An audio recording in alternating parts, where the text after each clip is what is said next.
नमस्कार, India news आप देख रहे हैं। मैं हूं आपके साथ बरखा शर्मा। बड़ी खबर आपको बता दें, प्रधानमंत्री नरेंद्र मोदी गया की रैली में पहुंच चुके हैं। गया के बाद भागलपुर में वो रैली करेंगे। इससे पहले सासाराम पहुंचे थे, जहां पर जनसभा उन्होंने की थी एनडीए प्रत्याशियों के समर्थन में।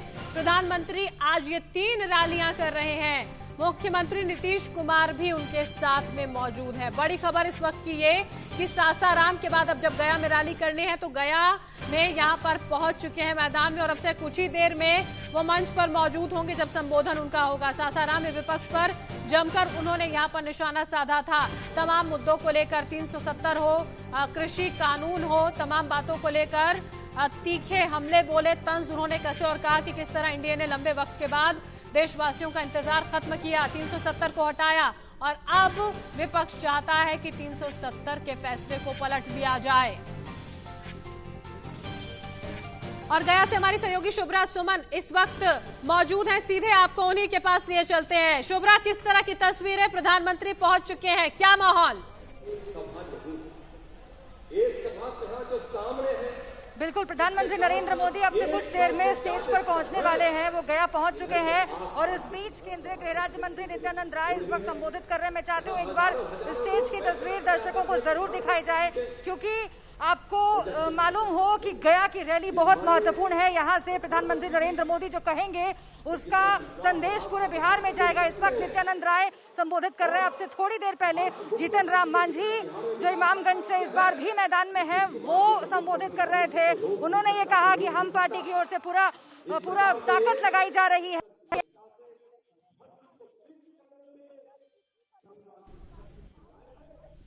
तस्वीरें यहाँ पर हम आपको दिखा रहे हैं। देखिए, जब सासाराम पहुंचे थे प्रधानमंत्री नरेंद्र मोदी, माननीय नरेंद्र मोदी जी ने विकास की गंगा को इस धरती पर उतारा है और वह विकास की गंगा जन जन जन तक पहुंचा है, गरीबों तक पहुंचा है, किसान नौजवान मजदूरों तक पहुंचा है, मां बहनों तक पहुंचा है। इस विकास की गंगा से आज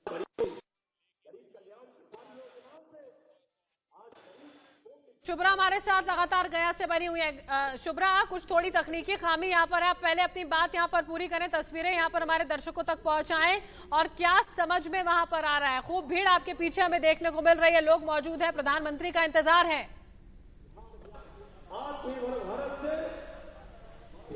बिल्कुल, प्रधानमंत्री का इंतजार है बरखा, लेकिन ये आम रैलियों की तस्वीर नहीं है। ये कोरोना काल की रैली है। कोरोना काल के बाद पहली बार बिहार विधानसभा चुनाव हो रहा है और इसीलिए यहाँ पर सोशल डिस्टेंसिंग का ध्यान रखते हुए कुर्सियां लगाई गई हैं और तमाम जो बीजेपी के कार्यकर्ता यहाँ पर पहुंचे हैं वो बीजेपी का मास्क, कमल के निशान वाला मास्क लगा करके पहुंचे हुए हैं। जिनके पास मास्क नहीं है वो गमछे से मुंह ढक रहे हैं।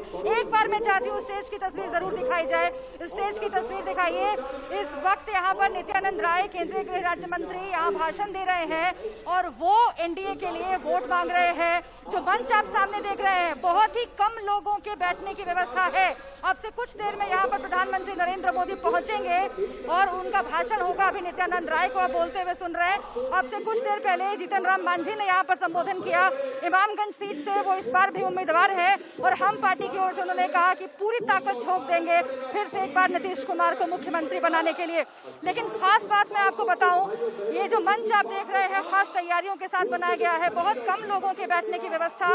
मंच का संचालन जो है वो सुशील कुमार सिंह कर रहे हैं, जो औरंगाबाद से सांसद हैं। और अभी नित्यानंद राय को आप देख रहे हैं, जीतन राम मांझी मौजूद है, लल्लन सिंह यहाँ पर मौजूद है।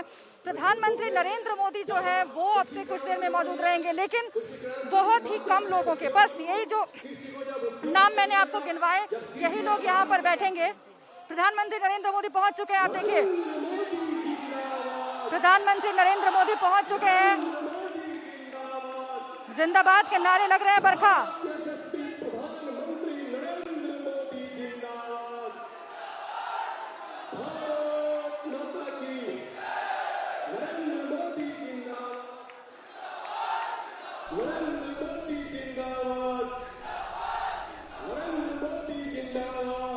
तो प्रधानमंत्री नरेंद्र मोदी यहाँ पर पहुंच चुके हैं। अपने ही अंदाज में उन्होंने जनता को नमस्कार किया, अभिवादन किया जनता का। और यहाँ पर जो बीजेपी के कार्यकर्ता मौजूद हैं उनमें उत्साह उनमें देखने लायक है। और इस मंच के एक और तरफ तमाम उम्मीदवार जो है वो मौजूद हैं।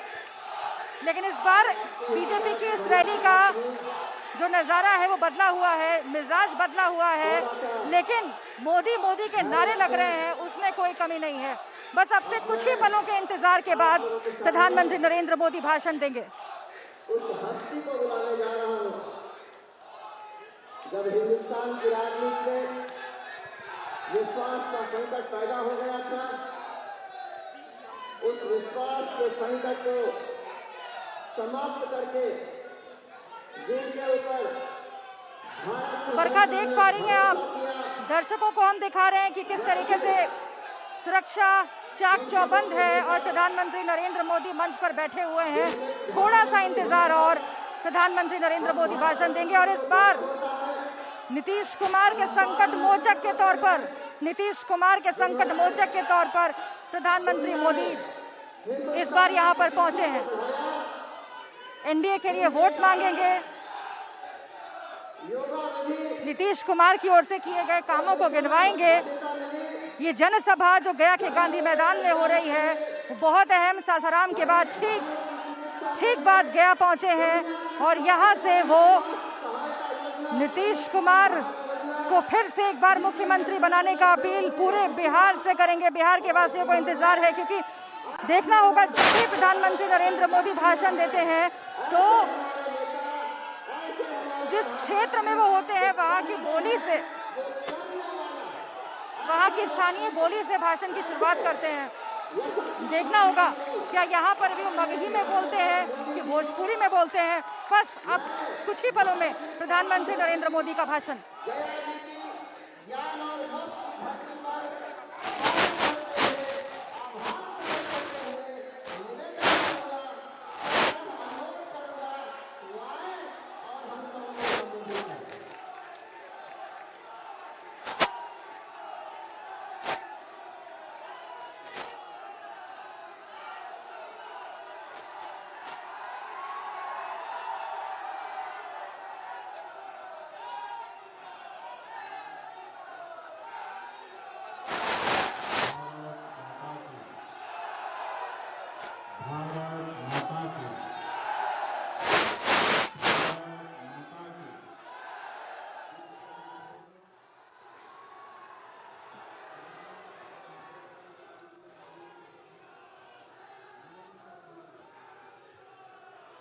भारत माता की, भारत माता की, भारत माता की।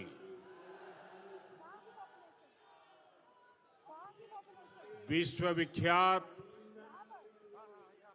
ज्ञान तथा मोक्ष के पवित्र नगरी के हम नमन कर ही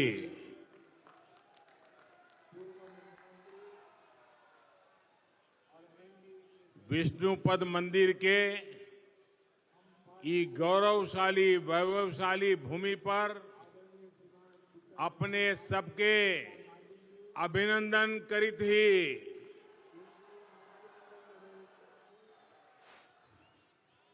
बिहार के पूर्व मुख्यमंत्री और एनडीए के सहयोगी, हम पार्टी के अध्यक्ष आदरणीय श्रीमान जीतन राम मांझी जी, केंद्रीय मंत्रिमंडल में मेरे साथी नित्यानंद राय जी, बिहार सरकार के मंत्रीगण, एनडीए के सभी प्रतिनिधिगण, सांसदगण और मेरे प्यारे भाई और बहनों, सभी को मेरा प्रणाम।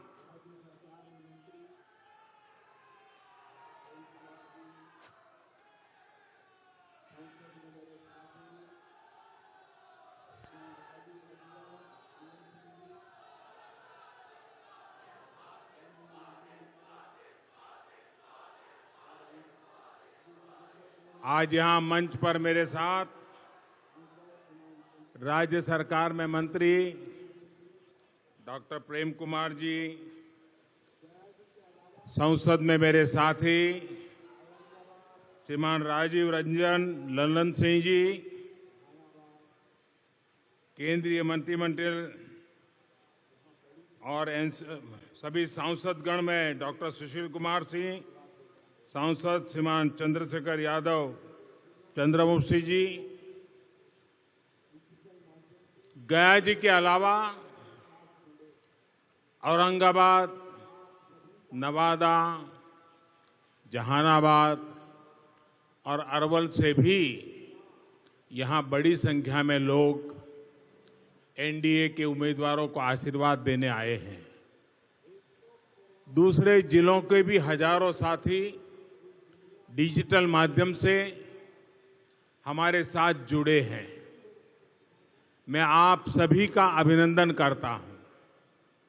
भाइयों और बहनों, बिहार के चुनाव इस बार 2 कारणों से अहम है।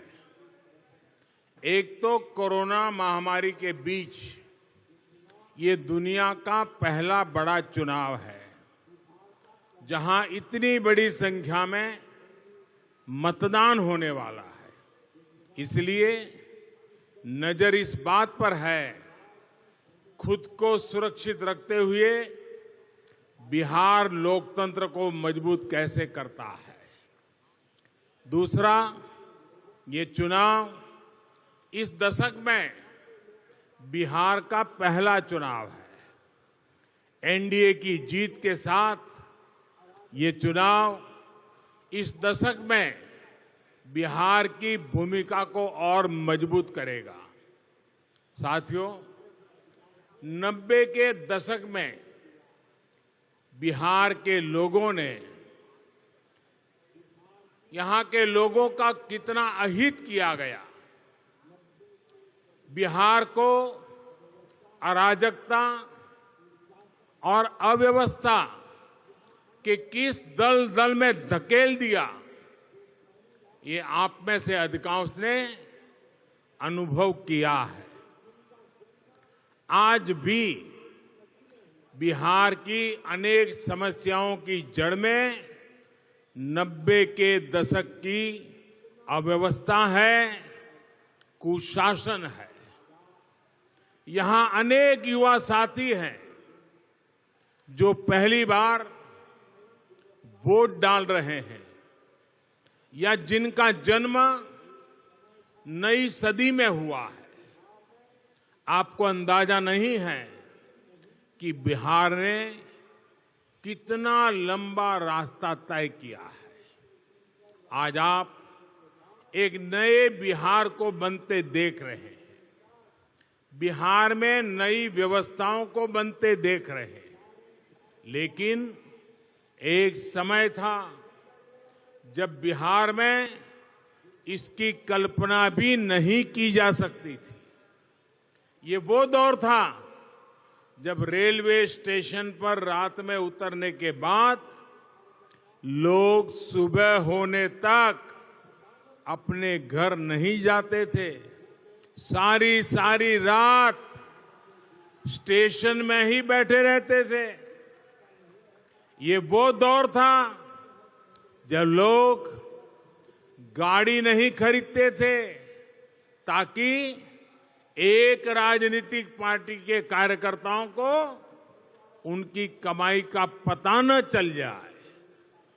ये वो दौर था जब एक शहर से दूसरे शहर में जाते वक्त ये पक्का नहीं रहता था कि उसी शहर पहुंचेंगे या बीच में ही किडनैप हो जाएंगे।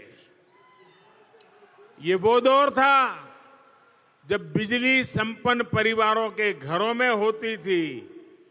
गरीब का घर दिए और ढीबरी के भरोसे रहता था। आज के बिहार में लालटेन की जरूरत खत्म हो गई है। आज बिहार के हर गरीब के घर में बिजली का कनेक्शन है, उजाला है। साथियों, एक वो दौर था जब बिहार के गांव में सड़कों से जाना एक सपना होता था। बड़ी बड़ी गाड़ियों का अंजर पंजर हिल जाता था। किसी गांव तक पहुंचने तक एक आज का समय है जब बिहार का करीब करीब हर गांव सड़क से जुड़ गया है। पीएम सड़क योजना के तहत लगभग 22,000 करोड़ रुपए की सड़कें बिहार के गांवों में बनाई गई है।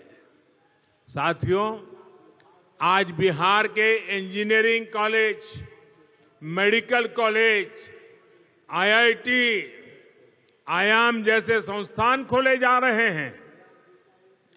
यहां बोध गया जी में भी आईआईएम खुला है, जिस पर सैकड़ों करोड़ रुपए खर्च किए गए हैं। वरना बिहार ने वो समय भी देखा है जब यहां के बच्चे छोटे छोटे स्कूलों के लिए भी तरसते थे। साथियों, गया जी का ये पूरा क्षेत्र भारत के ज्ञान, आस्था और अध्यात्म का केंद्र रहा है। ये कितनी बड़ी विडंबना है कि जहां भगवान बुद्ध को ज्ञान प्राप्त हुआ, उस धरती को नक्सली हिंसा और जघन्य हत्याकांडों में झोंक दिया गया। बीते वर्षों में बिहार के इस हिस्से को नक्सलियों के आतंक से मुक्ति दिलाने के लिए कड़े कदम उठाए गए हैं। अब नक्सलवाद को देश के एक छोटे से हिस्से में समेट दिया गया है। हिंसा और अराजकता से बाहर निकालकर इस पूरे क्षेत्र को विकास की पटरी पर लाने के लिए बीते सालों में बहुत मेहनत की गई है। नवादा और औरंगाबाद सहित बिहार को वो जिले जो विकास की दौड़ में बहुत ज्यादा पीछे छूट गए, उनको आकांक्षी जिलों के तौर पर चुना गया है। इन जिलों में अब शिक्षा, स्वास्थ्य, पोषण, इंफ्रास्ट्रक्चर ऐसे तमाम पहलुओं को प्राथमिकता दी जा रही है। ऐसे में बिहार को फिर उस पुराने अंधकार में ले जाने की जो तैयारी की जा रही है, जो ललचाए बैठे कुछ लोग हैं, आपको उससे सावधान रहना है, सतर्क रहना है।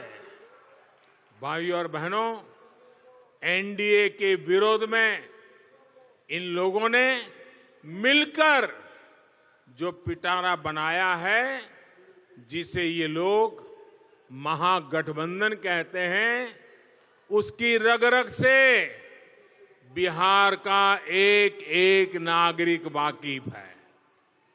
वो लोग जो नक्सलियों को, हिंसक गतिविधियों को खुली छूट देते रहे, आज वो एनडीए के विरोध में खड़े हैं।